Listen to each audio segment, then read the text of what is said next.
Mary Kay. And I just need you to unmute yourself. I'm unmuted. Okay. And can you tell us who your angel is? So my angel, I'll bring him forward a little bit, is Eric. Um, Eric was 29 when he passed away on March 4th, 2017. So it'll be coming up on 4 years this March. Yeah, 4 years, which is like an eternity and the blink of an eye. If most of you can probably understand that, you lose complete concept of time when this happens, right? That they've been gone so long, but it feels like yesterday in some respects. Can you So I tell don't know us? what your questions are, but I'll let you ask the questions. Can you tell us about Eric? I can. He was a quiet. He was more of an introvert, certainly not someone that would be loud in the crowd, so to speak. But I always thought his perspective on things was very interesting. We probably didn't see eye to eye on politics and such, but I certainly think his intelligence about the way he saw things and how he could speak to it was relative. It was important to hear that side of it, and it was a display of I think his introspect and his intelligence. Um, he was very hardworking. He reminded me a lot of my husband. I'd watch them maybe do things that were physical. He loved carpentry and doing things and loved being outside. That's like his mom. So I love that about him. But to watch him work with his hands reminded me a lot of his dad. So it was nice to look at him and see both of us in him, right?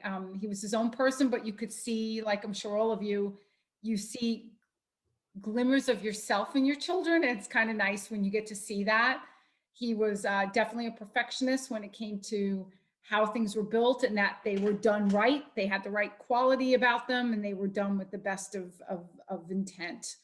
Um, Very quiet, but really a great sense of humor. I think, if I had to tell a story about Eric, it would probably be, he, there were a lot of difficult years with Eric, and I'm sure maybe many of you with children in active addiction, a lot of our memories are maybe not so great. There's the things that were happening that were not wonderful. But when I think about him outside of that part, right, and his personality, I think about, and this is a story we kind of laugh about now, is where so Eric was the oldest of four, right? So he was the practice, right? For me being a parent, I did all my mistakes with Eric before I got to the other three. But I think about a time when, all my children were a little bit older and my younger son, who's, 4 or 5 years younger than Eric, he had been through like a stage of rebellion and he was going around kind of knocking down like mailboxes, which of course I would kill him for. Like, don't ever do that. He happened to knock down a mailbox of the girlfriend of my Eric. So my Eric came running out of the house at that time, unbeknownst to him, looking like, who knocked down this mailbox? Who would dare be so disrespectful? It wound up being his brother. The car stopped and they were like, oh my God. And Justin, who was his brother, said, that's my brother coming to the car. So there's the humiliation of being caught. And then there's the other part, like your brother just caught you, your older brother. I think to Eric's credit, he disciplined him. Like, how could you even think to do that? That's so disrespectful to hit a mailbox. Mom and dad are going to kill you. But there was the part where it was his brother and there was a little bit of forgiveness, so to speak. Like, you need to make amends, say you're sorry, and you need to fix this mailbox and then be kind of on your way, right? I always looked at that with Eric, that he had a little bit of empathy and humility for mistakes, right? Because Lord knows if you're in addiction, you've been there, right? You've probably done things and regretted things that you've done. But there was enough humility that you could understand when other people made a mistake and you could give them some grace and a little bit of space to go fix that. So my younger son often talks about that. We kind of laugh about that. But I look at that with Eric as it was a moment of where I felt really proud of him, that he could discipline his brother and call him out enough, like you shouldn't have done that, but not discredit him or disassociate himself enough that he could give him a little bit of grace to say you're sorry and fix this and come back, because I've been there. So that would be my story about him. Thank you for sharing him and sharing that story. It's heartwarming to know that even though his brother did something, he was still like, all right, you can't be stupid and make stupid mistakes. Maybe I make stupid mistakes, but you can't make stupid mistakes. I'm the older brother. I make the stupid mistakes. You need to just, let's go. Let's fix this. Let's move on and make amends, which is lovely. It's a great story. You do a lot of work with the sober homes. Can you tell me about the sober homes and what that means to you? Well, so there wasn't much work this year, right, with COVID, which made it hard, right, because there was no physical connection with being there. And I personally, I mean, I found that hard this year. My work, I guess the connection with the sober home is that when you walk in there, I guess if I understood then with my son what he was going through, the way I understand it now when I'm in a sober home and I can hug someone that's working so hard, that's the difference. It's my knowledge now. I wish I would have had 4 or 5 years ago. And it's not that I wasn't open and hugging my son and telling him I support you and you got to get through this. But now it's such a deeper understanding of how really hard it is when they're in active addiction. I did not know that. And as much as I said, I support you, I love you, you're going to get through this, I'm in a different place now, right? Because I see it differently. So the work in the sober homes is, I think when I hug them and I see them trying, it's from a different place now than it was 4 or 5 years ago.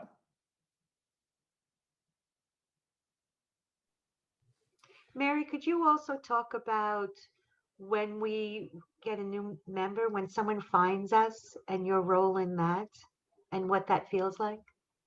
So my husband could probably attest to that a little more than me. So I've been doing that for many years now. So I track the member list, the master list of how many members we have. And Linda, you could attest that there's a goodness about, wow, we've got people reaching out. But for me personally, every time I add a name, every month I go through and I look and I add people, it's heartbreaking for me. I'm sitting there and I'm doing the job, but it's gut wrenching. And my husband will see me sometimes. I'll be like, God damn it. I'm like, they lost 2 kids, or their anniversary date is the same month as their birth date. I mean, I literally talk out loud because every time I'm adding a name, it's not like my job. It's more like, every day I do a job, right? And I might be working in Excel and doing this and doing that. When I'm doing this work, it's so different, right? Because this is our kids and I'm adding an angel's name and I'm like, oh shit, did I get the name right? Did I get the date right? Because that's so important. And then I look at these dates and I'm like, as a mother, I feel it because somebody's got an anniversary coming up. Somebody's got a birthday coming up. Somebody has them in the same month. Somebody has it at Christmas. Somebody has 2 dates. That's the world we live in.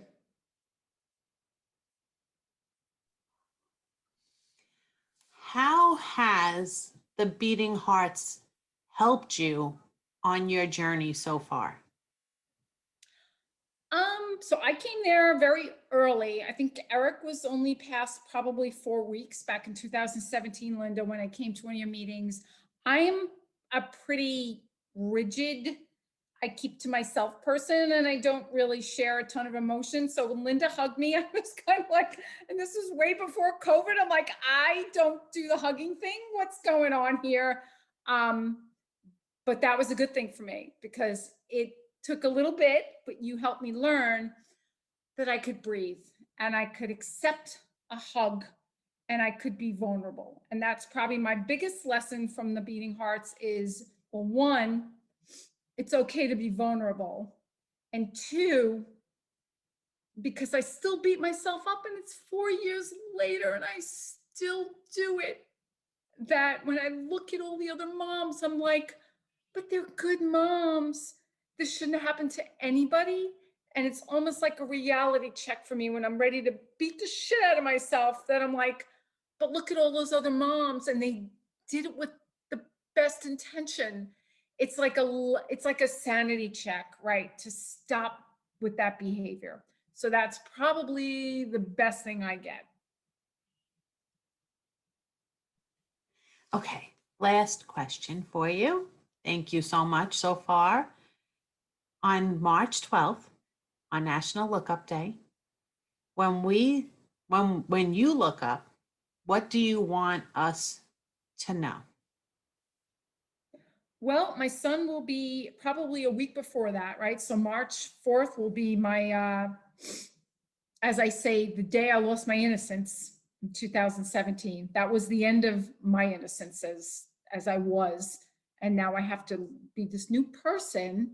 So when I think about Lookup Day, it's the fact that we can talk about our angels, because none of us get to do that with any other group like we get to do that here. I get it. I've got friends that are supportive and family that's supportive, but nothing's quite like this group. It gets uncomfortable for everyone else at some point. It just does. And it's just hard for them. And as time goes on, I actually think it gets harder. I never feel like that here. It's always safe to talk and show his picture, have a discussion, and feel comfortable with you all. So when I think about Lookup Day, I think about the blessing that we get to all still talk about our children with this group, that we may not be able to do that in other places. Thank you so much, Mary. Thank you for being here tonight. Thank you for sharing Eric with us. Thank you so much. I really appreciate it. You're welcome. Thank you. I really love hearing everybody's stories. And as I say all the time, if we don't speak their names, nobody will know. And I just want everyone to know who they are outside of their addiction, to stop the stigma.